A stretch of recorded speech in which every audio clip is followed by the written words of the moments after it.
He was hounded by a mob due to a false allegation. Despite calling the police 85 times, he was beaten to death and set on fire. Warning: the subject matter that we are discussing in this video contains extremely graphic material and disturbing details that some viewers may find distressing.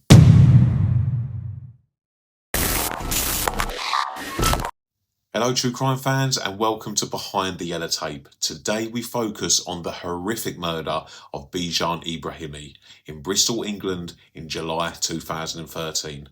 This is a story that goes far beyond a single act of violence. It is a chronicle of years of racial abuse, of a vulnerable man seeking protection, and of the catastrophic institutional failures that led to his death. Bijan Ebrahimi was an Iranian refugee, a disabled man who was brutally killed and set on fire by his neighbours. But this crime did not happen in a vacuum. It was a culmination of 7 years of complaints ignored, cries for help dismissed, and a privileged culture of contempt by the very authorities sworn to protect him. This is the unedited account of the life, the suffering, and the preventable murder of Bijan Ebrahimi. Bijan Ebrahimi moved to Bristol, southwest England from Iran around the year 2000. He was a physically disabled man who became a council tenant in the city.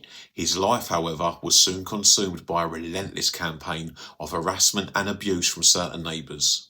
This was not a short-term feud. It was a campaign that began in 2005 and intensified over the next 8 years.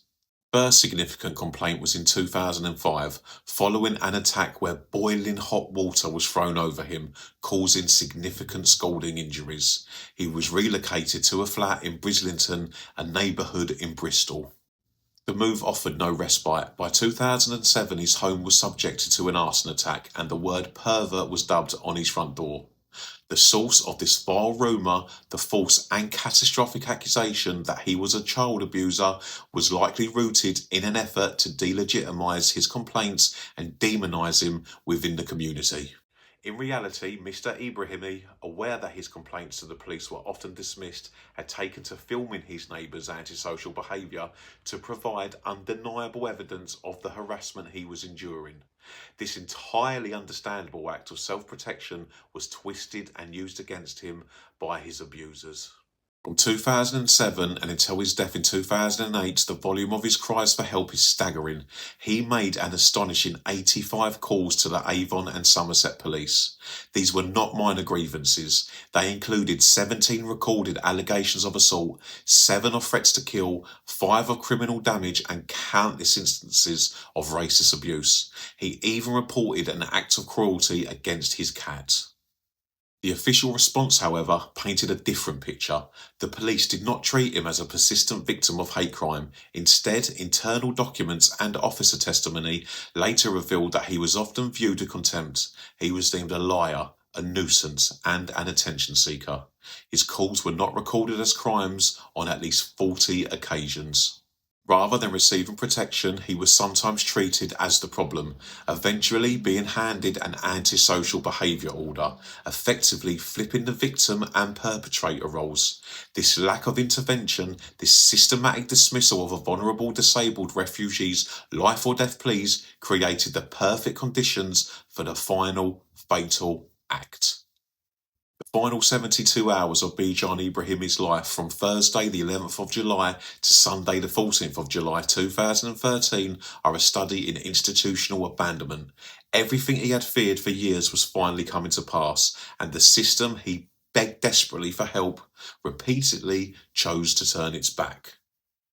Direct countdown to murder began on the 11th of July. Bijan Ebrahimi was filming antisocial behaviour in his neighbourhood, a familiar attempt to gather the evidence the police continually demanded. One of his neighbours, Lee James, was captured on this footage, drinking alcohol in charge of his children. James saw Mr. Ebrahimi filming and immediately burst into his flat, assaulting him and threatening him. It was a violent, direct threat captured on Mr. Ebrahimi's camera. Mr. Ebrahimi immediately called the police. When officers arrived at the scene in Cape Grave Crescent, they found an angry mob gathered outside, fuelled by the false rumour that Mr. Ebrahimi was a child abuser. the mob, including Lee James, pointing fingers at Mr. Ebrahimi. In a decision that would prove fatal, the police arrested Bijan, the victim, rather than his attacker Lee James. As he was led away in handcuffs, neighbours cheered. This arrest, based on a toxic, unverified rumour, sent a chilling message to the community. The police sanctioned their suspicions. Ebrahimi must have felt so scared and so abandoned at that point. Ebrahimi spent the night in a police cell. While in custody, he was reportedly treated with open contempt by the officers, one of whom later referred to him as a pain in the arse. He was released the next day on the 12th of July, not back to his flat, but to a place a few miles away, a supposed safe house. He returned to his home, convinced he would be safer there. Police Constable Kevin Duffy, the officer who refused to go and see him, was recorded telling an operator, "I have no intentions of taking any calls from Bijan Ebrahimi. I will speak to him at my convenience." His pleas, his final desperate attempts to secure the protection any citizen should expect, were met with arrogance and utter indifference. In the early hours on Sunday, July 14th, 2013, the inevitable happened. Lee James, driven by a false mob mentality belief that he was acting as a vigilante against a child abuser, found Bijan Ebrahimi. Lee James approached Mr. Ebrahimi's flat. He was seeking him out, intent on violence. Bijan Ebrahimi, who was physically disabled, was intercepted by James. The attack was brutal. James punched and kicked the 44-year-old man to death outside his home. But the horror didn't end there. James, assisted by another neighbour, Stephen Norley, dragged Mr. Ebrahimi's body to a nearby green. They doused him with white spirit and set his body on fire. The police, who had dismissed his final calls, arrived to find the scene of unspeakable brutality. Lee James was arrested and in November 2013 was sentenced to life imprisonment for murder. His accomplice, Stephen Norley, was jailed for 4 years for assisting an offender.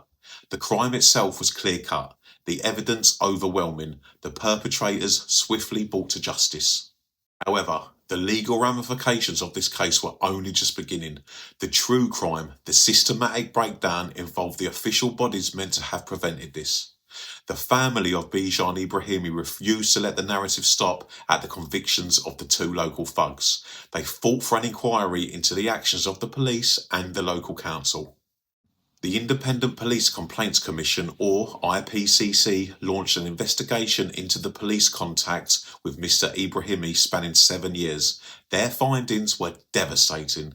The IPCC investigation led to criminal prosecutions against 4 police personnel. In 2016, Police Constable Kevin Duffy and Police Community Support Officer Andrew Passmore were convicted of misconduct in a public office for their criminally serious errors in handling Mr. Ebrahimi's case in the days before his murder. Duffy, who famously refused to attend Mr. Ebrahimi's calls for help, was sentenced to 10 months in prison and Passmore to 4 months. 2 other officers were later dismissed from the force for gross misconduct. The legal system had recognised that the failure to act was itself a crime. What part of be quiet do you not understand? Shut up! Bijan Ebrahimi had been threatened and racially abused by his neighbours for 7 years. He was desperate for help. The police treated him as a pest. I'm a police officer, you're a pain in the Don't speak to me. That officer, PC Helen Harris, was cleared of misconduct, but her force, Avon and Somerset Police, was today told it failed a man who badly needed them. The overwhelming evidence pointed to a total failure to manage a very, very vulnerable person. Don't you dare take pictures of me, all right? That's Lee James. He led the campaign of abuse against Mr. Ebrahimi and later beat him to death and set him on fire. Go, Bill, and I'll say to him you're taking pictures of me. People on his estate wrongly said he was a paedophile. Lee, take pictures of me again and I'll f*** you up. Over 7 years, Ebrahimi called police from his flat 73 times. But officers treated him differently, today's report says, and that bias may have been about his race. It's clear now that in the days before he died, Bijan Ebrahimi became more and more frightened. He placed a call to the police on July the 12th saying he'd been headbutted. They came, but they arrested Bijan Ebrahimi, and then over the next 2 days he made 12 more calls. No police officer was sent, and in the early hours of July the 14th he was dragged from his flat and murdered. Lee James was jailed for his murder, but Avon and Somerset police admit they could have done more to prevent it. We let down a vulnerable man.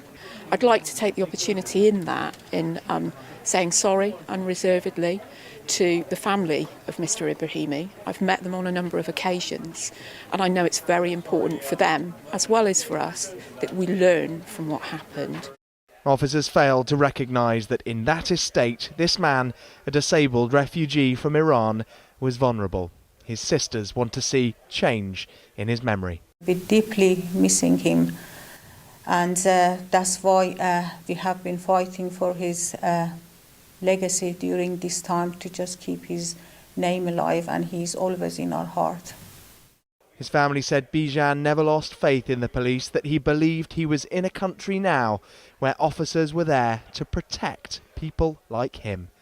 Dominic Reynolds, 5 News in Bristol.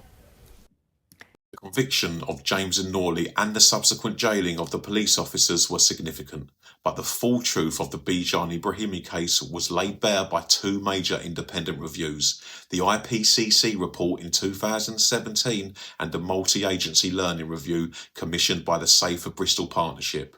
The reports concluded that Bijan Ebrahimi's death was preventable.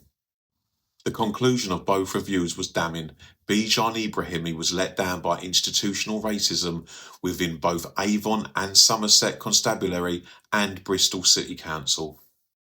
The multi-agency learning review found there is evidence that Mr. Ebrahimi was repeatedly targeted for racist abuse and victimisation by some members of the public, that this repeatedly reported to Avon and Somerset Constabulary and Bristol City Council, and that representatives of both organisations repeatedly sided with his abusers.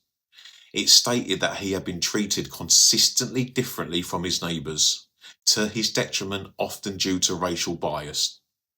Whether conscious or unconscious, his identity as a disabled Iranian refugee was a key factor in his complaints being dismissed and his victimhood being denied. The failures were a collective abandonment. The police failed to investigate his claims as hate crimes, failed to challenge the false and dangerous rumours circulating in the community, and failed to conduct a meaningful risk assessment when they released him from custody and returned him to a hostile environment. They saw him not as a victim, but as a problem to be managed and ignored. Bristol City Council also come under fire for failing to address the long-running antisocial behaviour and hate campaign that ultimately drove the murder. The council later issued a public apology for their failings. The Chief Constable of Avon and Somerset Police also issued an apology, admitting, "We failed him in his hour of need, and I am unreservedly sorry for the pain his family have suffered." The murder of Bijan Ebrahimi is a profound tragedy that serves as a brutal lesson on the consequences of ignoring vulnerable people. It exposed how dangerous community rumours can be when they are implicitly sanctioned by the silence and inaction of the authorities.